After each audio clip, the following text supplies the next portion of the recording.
20,000 pesos ang uutangan sa loob ng 30 days at 4 na bayaran?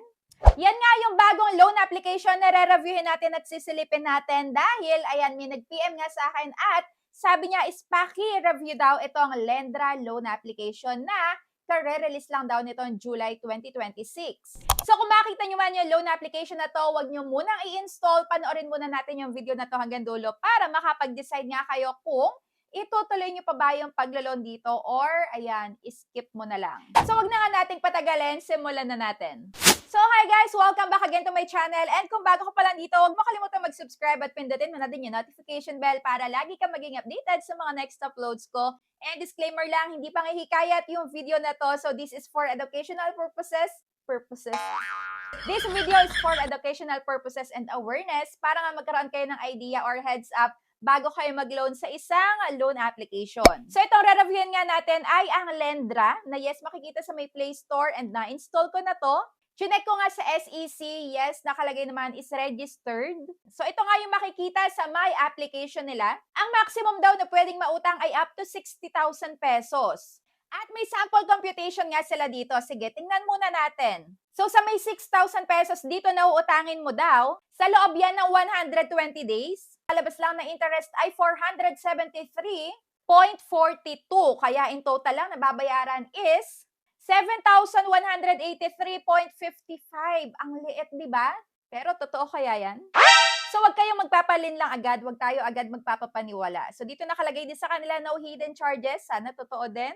At ito na yung pinaka-homepage nila and up to 60K, hindi naman na bago. At ito naman yung mga sinagutan ko sa kanila. So, ayan, ipa-flash ko dito. Kaunti lang naman at ayan, pwede kahit na walang trabaho. Pwede ang PhilHealth, pwede ang National ID, 2 contact references, at wala na silang pa-background check kung meron ka pa bang overdue na loan. Kung ilan yung existing loan mo bago ka mag-apply sa kanila, so wala nang ganun. Pero may pa-facial verification dito at pipicturean yung harap at likod ng ID. Pero yung unang beses ko nga pala na mag-picture ng ID sa kanila is automatic, nandun na yung pinaka-birthday. Wherein, mali naman. Mali yung pinaka-year kung kailan ako pinanganak at hindi ko siya mabago.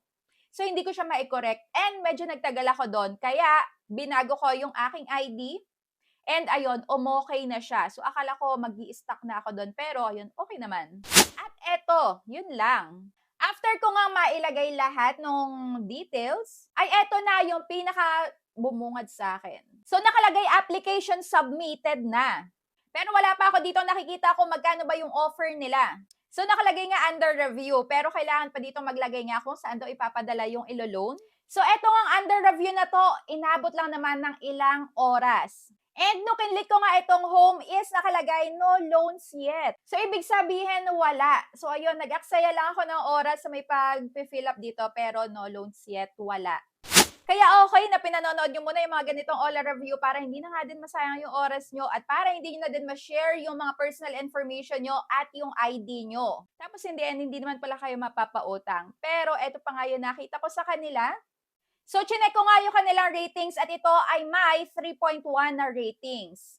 At isa lang nga yung nabasa ko. So, meron ditong 1-star rating at yung nakalagay nga is no fund. So, ayun, same, wala talaga. Nag-check nga din ako online and yes, yun din yung mga nabasa ko, wala pang mga na-approve. So kayo kung na-try nyo na to, please comment down below kung ano yung na-experience nyo sa kanila at kung na-offeran ba talaga kayo.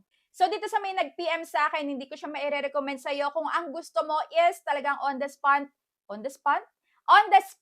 instant, same day approval. So hindi siya para dito.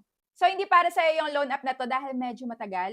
At yung matagal na yan, hindi natin alam kung, ayan, mag-a-approve pa ba or hindi. Dahil usually naman is same day, malalaman na. And minuto pa nga lang, alam na natin dapat, di ba? Pero dito, matagal ang process. At syempre, isang red flag na nga yung mababang rating. So, mag-ingat tayo sa mga ganitong klaseng loan application na biglaan na lang na nagsulputan dahil hindi din natin alam kung mako-compromise ba yung mga pinasa natin na details sa kanila. At dito nga daw possible na merong pananakot, merong harassment. At tandaan nga din natin na ang SEC or Securities and Exchange Commission ay naglabas nga din ng official na statement about dito sa may mga peking websites at application na ginagamit nga yung credentials na mga legit na company name at mga certificate of authority registration number.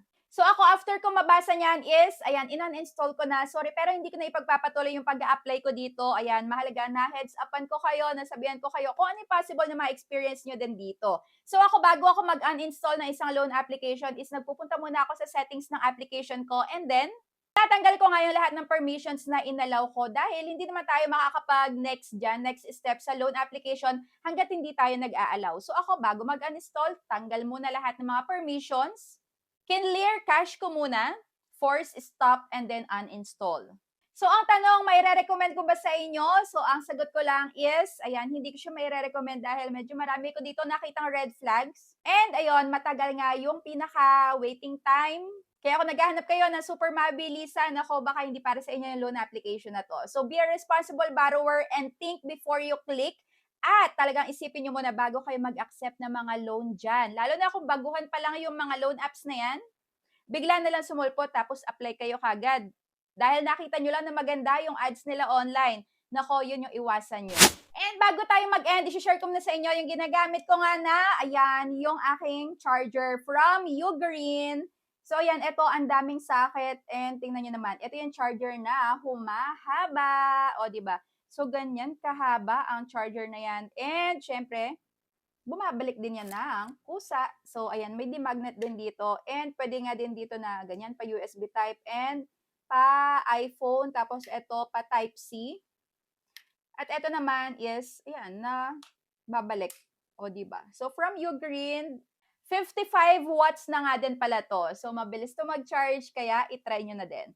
So, that's it for today's video. Kung meron pa kayong gustong ipasilip na loan application, is comment down below para masubukan ko nga muna bago kayo mag-try. So, yun lang. Thank you for watching and see you on my next vlog. Bye!